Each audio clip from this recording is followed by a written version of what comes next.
हमारे साथ हैं very very senior sports journalist और बहुत अच्छा पॉजिटिव बोलते हैं फवाद मुस्तफ़ा साहब। फवाद भाई शुक्रिया आपका शो पे होने के लिए। नहीं बहुत बहुत शुक्रिया आपका बुलाने का। Thank you for being on the show. Fawad भाई टेस्ट मैच का पूरा जायज़ा लेते हैं बिकॉज अच्छी बात है कि आप उस दिन आएंगे जब टेस्ट का एक तो सिचुएशन पाकिस्तान की फेवर में है, लेकिन कुछ एस्पेक्ट्स ऐसे हैं जिन पर थोड़ी बहुत बात की जा सकती है। ओवरऑल तो आज पाकिस्तान अच्छी पोजीशन पे है, लेकिन अगर हम फर्स्ट डे से बात को आगाज़ करें, so are you happy with the kind of side that we have gone with? आपको लगता है कि दो पेसर्स के साथ जाना सही था? ऑल्दो अभी तो सही लग रहा है, लेकिन फर्स्ट इनिंग में शायद लग रहा था कि एक पेसर कम है हमारे पास। नहीं देखिए, श्रीलंका में दो पेसर्स और दो स्पिनर्स के साथ ही जाना चाहिए था। तो मेरे ख्याल से टीम तो बिल्कुल ठीक खेली और बड़ा अच्छा स्टार्ट मिला। उसके बाद फिर श्रीलंका लंबा स्कोर कर गया और हमने फिर तनकीद शुरू कर दी, जैसा कि होता है। मेरा कहना ये फैसल कि टेस्ट क्रिकेट में जब हम अपने एनालिसिस दे रहे होते हैं या तनकीद कर रहे होते हैं ना, बड़ा सब्र का से उस पर बात करनी चाहिए, थोड़ा सा टाइम लेना चाहिए। देखिए किस तरह से चीज़ें चेंज होती हैं। उन्होंने किए, फिर सेम वही हो गया कि श्रीलंका जल्दी विकेटें गिरा गया, फिर हमारे सऊद ने एक एक्स्ट्राऑर्डिनरी परफॉर्मेंस दे दी। और मुझे लगता है कि सऊद के ये 200 रन हैं, उनके पासपोर्ट पे इंडिया का वर्ल्ड कप का वीज़ा लगा गए हैं। मुझे लगता है कि इस 200 के बाद सऊद वर्ल्ड कप की टीम का हिस्सा होगा। जिस किस्म की उसने परफॉर्मेंस दी, मिडिल ऑर्डर में ऑलरेडी जगह भी मौजूद है, तो एक बहुत ही शानदार परफॉर्मेंस की। फिर आज आप देखें जब स्पिनर्स पे बहुत ज़्यादा क्रिटिसिज्म हुआ, आज नुमान ने भी बेहतर गेंद की, अबरार भी। हमारा मसला ये है कि हम तनकीद तो कर रहे हैं, तनकीद बाज़ वक़्त बनती भी है, लेकिन साथ साथ सल्यूशन ये भी बताया जाए कि उनका नेमुल बद मतलब उनको रिप्लेसमेंट उनकी कौन सी है। बिल्कुल, हम रिप्लेसमेंट हमने तैयार नहीं किया है। कोई ऐसा स्पिनर नहीं है यहाँ पर कि आप कहें जी उसको छोड़ गए। बिल्कुल सही, तो ऐसा कुछ नहीं है। तो जब तक हम रिप्लेसमेंट तैयार नहीं करेंगे तो आने वाले सालों में हमें परेशानी ज़रूर होगी। बिल्कुल फवाद भाई, थोड़ा व्यूअर्स को बताते चलें कि पाकिस्तान थोड़ा सा एक ऐसी सिचुएशन में सेकंड विकेट भी गिर गई है, शान मसूद आउट हो गए, लेकिन आप बड़े कॉन्फिडेंट लिख रहे हैं कि कोई मसला नहीं होगा, हमारी विकेट अगर जल्दी भी गिरती हैं। ये देखिए, मैं ना हार और उस चीज़ को ना इतना ज़्यादा देखता नहीं हूँ। सही, जो जिस तरह से टीम नज़र आ रही थी ऑन पेपर, पाकिस्तान की बड़ी टीम थी और पाकिस्तान की टीम को ना सिर्फ पहला टेस्ट, दूसरा टेस्ट भी जीतना चाहिए। रिजल्ट कुछ भी होगा, लेकिन हम बात करते हैं कि जिस किस्म की आपकी परफॉर्मेंस है, जिनसे आपका मुकाबला है। सही, 2 आउट हो गए, 3 भी आउट होंगे, पहले 4 भी आउट हो गए थे, तो वो तो देखना है। 135 पे श्रीलंका पूरी टीम आउट करके ही जीत सकता है। बिल्कुल ऐसे, ये रन बचा नहीं सकता। तो अब देखना है कि आगे आप कैसे खेलते हैं। बाबर है, उसके बाद सऊद ने जिस तरह से इनिंग्स खेली है, अभी भी मैं समझता हूँ पाकिस्तान को ये मैच जीतना चाहिए। No doubt. बदकिस्मती है कि पाकिस्तानी जो हमारी टीम है वो भी हमें झटका दिए बगैर जीतना चाहती नहीं है। बिल्कुल सही बात। जीत जाना चाहिए। आपके रूम में ही बात हो रही थी कि जी 10 विकेट से जीतना चाहिए, तो मेरे ख्याल से तो इसी तरह जीतना चाहिए था। लेट्स सी क्या होता है, लेकिन पाकिस्तान के चांसेस तो जीतने के अभी भी 80% तो हैं। 20% चले, 2 आउट हुए तो दे दिए। बिल्कुल सही। और नोमान अली को भेजा गया एज ए नाइट वॉचमैन, और जाहिर है पाकिस्तान चाह रहा होगा कि अभी दिन सही से ख़त्म हो और कल, लेकिन हमने देखा है फवाद के मैचेस में श्रीलंका में स्पेशली फर्स्ट जो आपका हाफ होता है वो भी बैटिंग के लिए थोड़ा डिफिकल्ट होता है, और वहाँ पे ओवरकास्ट कंडीशंस हैं, कल भी बारिश का भी थोड़ी एक्सपेक्टेशन है। तो आप पाकिस्तानी प्लेयर्स को संभाल के तो खेलना होगा, मैच को सही से फिनिश करना होगा। देखिए, प्रेशर का ज़्यादा इस वक्त सूरत हाल होती है। विकेट कोई इतनी ख़राब नहीं हो गई कि आप 100 रन और ना बना सकें। बिल्कुल सही। उसमें बेसिकली आप पे जब प्रेशर बढ़ता है ना, तब आप गलतियां करते हैं। बॉल तो ऑब्वियसली 5वें दिन का विकेट किसी भी जगह पे मुश्किल ही होता है। बैटर के लिए तो मुश्किल है ना, बट आपने अगर 135 रन बनाने हैं, बिल्कुल, तो उसको अगर आप नहीं कर पाएंगे तो फिर बहुत ज़्यादा सवाल होंगे। लेकिन फिल वक्त सिचुएशन 2 आउट होने के बावजूद भी पाकिस्तान के कंट्रोल में कोई ऐसी परेशानी की बात नहीं। बिल्कुल सही है।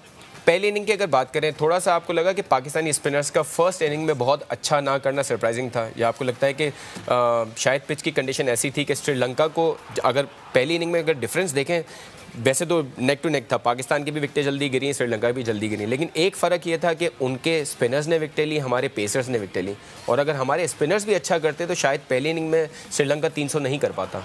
अच्छा, पेसर्स ने हमारे शुरू में 4 आउट कर दिए। बिल्कुल, मुझे लगता है, हो सकता है मैं गलत हूँ, लेकिन बॉल जब हार्ड होता है ना और वो जल्दी ग्रिप होता है तो थोड़ा सा मदद ज़्यादा मिल रही होती है। आपने देखा श्रीलंका के स्पिनर्स जल्दी आ गए थे। Very true. फिर बाद में जब नुमान आए हैं तो एक तो पहली इनिंग्स थी, शायद उन्हें अंदाज़ा नहीं था कि कितना तेज़ करना है, कितना एयर देना है, जो उन्होंने अपने आप को दूसरी इनिंग्स में बेहतर किया। तो ये सारी चीज़ें भी आप सीख रहे होते हैं। बिल्कुल। अब वो भी एक बात होती है कि जी कप्तानी में तो अब आपने थोड़ी बहुत आप चेंजेस कर सकते हैं। ओवरऑल स्पिनर्स को जो बॉल करनी चाहिए थी उतनी अच्छी नहीं की, लेकिन वो भी तो अच्छा खेले। बिल्कुल। जैसे हम अगर बात करें, सऊद इतना एक्स्ट्राऑर्डिनरी इनिंग्स खेल गया कि नसीम ने जिस तरह से सपोर्ट किया, तो श्रीलंका के स्पिनर्स वही स्पिनर्स थे ना जो शुरू में आउट कर गए थे। बिल्कुल। तो ये खेल का हिस्सा है इस टेस्ट क्रिकेट में। कभी आप ऊपर होते हैं, कभी आप नीचे होते हैं। एक सेशन वो अच्छा खेलते हैं, एक सेशन आप अच्छा खेलते हैं।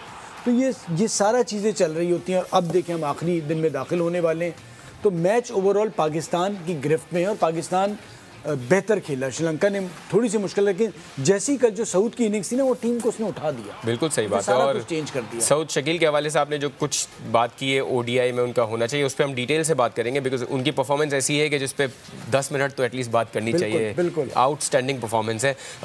लेकिन देखें, हम बात करते हैं कि हमें अपने आप को इंग्लैंड से, ऑस्ट्रेलिया से अभी कंपेयर नहीं करना चाहिए, बिकॉज उनकी टीम डिफरेंट तरीके से खेलती है। लेकिन आपको लगता है कि उन टीमों में और हम में फ़र्क यही है कि अगर उनके अगेंस्ट में कोई टीम 55 for 4 होगी तो वो अटैक करेंगे और वो कोशिश करेंगे कि उनको 150 पे पैक करें। लेकिन हम में डिफरेंस ये है कि हम उस वक्त भी अटैक करने में थोड़ा घबराते हैं। हम ये सोचते हैं कि अभी भी हम कंजर्वेटिव अप्रोच से जाएं और अटैक ना करें। आपको लगता है कि ये डिफरेंस है पाकिस्तान में और दूसरी साइड्स में? देखिए, उनके मैचेस में भी अक्सर ऐसा होता है कि वो जल्दी आउट कर लेते हैं और उसके बाद ऑस्ट्रेलिया या इंग्लैंड के प्लेयर्स भी रन्स कर जाते हैं।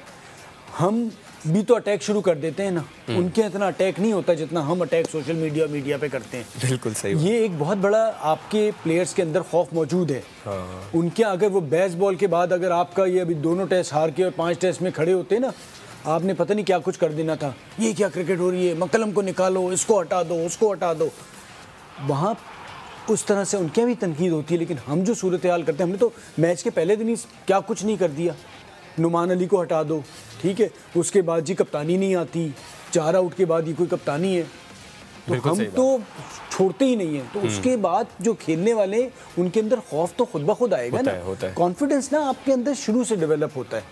जब आपको पता हो कि जी पीछे जो है मुझे कोई बैक करने वाला नहीं है, रोज़ आपके बोर्ड का सिस्टम चेंज हो रहा है, जो अंदर मैनेजमेंट बैठी है उसको भी नहीं पता है कि अगले महीने वो टीम के साथ होंगे या नहीं होंगे, उसके बावजूद ये सब कुछ कर रहे हैं, तो बड़ी बात है। बिल्कुल सही बात है इसमें। और हमने देखा है कि बाबर की कप्तानी पे हम कुछ पॉइंट्स पे हम बात करते हैं, लेकिन generally the way he is handling the team और जिस तरह के वो पब्लिक के साथ भी जो बात करते हैं, उनका जो ओवरऑल एटीट्यूड है, और जैसे आपने कहा कि मैनेजमेंट की इतनी चेंजेस के बावजूद जो हमारी टीम का फोकस है, और हमने देखा कि जब सरफराज ने 3000 रन किए तो रिजवान ने उनके लिए एक पॉजिटिव ट्वीट किया। सो जो प्लेयर्स की आपस में बॉन्डिंग है काफ़ी कमेंडेबल है, बहुत बेहतर है। और आपने बड़ी अच्छी बात की। फैसल, ये मुझे बताएं ना, हम कप्तान तैयार कब कर रहे हैं? हमारे यहाँ कोई क्लब क्रिकेट हो नहीं रही, ठीक है, जो डोमेस्टिक क्रिकेट है उसमें भी आपस में कोई ऐसी अंडरस्टैंडिंग नहीं होती कि जी कराची, लाहौर, इनकी जो टीमें हैं इनको कप्तान बनाएं ताकि ये फर्स्ट क्लास क्रिकेट में कप्तानी करके पाकिस्तान के लिए तैयार हों। एब्सोल्युटली। तो हम तो ऐसे होते चलें जी आप कप्तान बन जाएं। अब वो फिर ग्राउंड में आके कप्तानी सीखता है। बाबर आजम कोई कप्तान तो था नहीं, जब बना हल्के हल्के, अब वो सीख रहा है, ये प्रोसेस चल रहा है, तो उसी तरह कप्तान बनेगा। आप अगर मवाजना करें तो बाकी सारे मुल्कों में वो अंडर 19 लेवल से कप्तान एक बंदे को देख लेते हैं, 2-4 लोगों को अलग से आइडेंटिफाई करते हैं कि जी कप्तान बन सकते हैं। बिल्कुल। हमारी इस तरह से नहीं होता। और फिर उनके लिए इतना आसान नहीं होता। फिर एजुकेशन भी नहीं है, स्कूल तो बहुत से प्लेयर गए ही नहीं है कभी। बिल्कुल। तो वो कहाँ से लीडरशिप क्वालिटीज़ आएंगी आपको? ये सब फिर आप मैदान में उतरते हैं, फिर आप हारते हैं, मार खाते हैं, उसी में सीखते हैं, तो वो आपको उन्हें उतना टाइम देना पड़ेगा। बिल्कुल सही बात है। और हम देखते हैं कि आपकी पर्सनैलिटीज़ उतनी डेवलप नहीं होती प्लेयर्स की, और वो आप टीम में आके अच्छा परफॉर्म करके फिर उनको रियलाइज़ होता है कि वो डेवलप होना है। लेकिन माजी में फवाद हम देखें बहुत सारे प्लेयर्स हमारे उस वक्त भी ये चैलेंजेस थे, लेकिन उन्होंने अपने आप को ग्रूम किया। लेकिन अभी की टीम में आपको लगता है कि ये प्लेयर्स, जिस तरह हमने देखा कि बाबर और रिजवान ने एक ट्रेनिंग सेशन भी लिया मैनेजमेंट के हवाले से, so these are all good signs. और आपको इतना अच्छा बाबर की शक्ल में कप्तान मिला है जो इतना पॉजिटिव माइंडसेट वाला है। आई थिंक कोई भी मैनेजमेंट हो, we should stick with this captain across formats. देखिए, हम ना होता ये है कि हम बाबर को तैयार कर रहे हैं। मैं हमेशा से बात करता हूँ कि जी प्लान बी क्या है, लेकिन प्लान बी का कतई मतलब ये नहीं है कि आपने वो बंदा तैयार करना है कि जी उसको तंग करना है। बिल्कुल, ठीक है, उसकी टांगे नहीं खींचनी। आपने उसके साथ एक लड़का रखना है कि जो उससे सीखे। अगर खुदा ना खास्ता वो इंजर्ड हो तो आपके पास दूसरा कप्तान तैयार हो। बिल्कुल।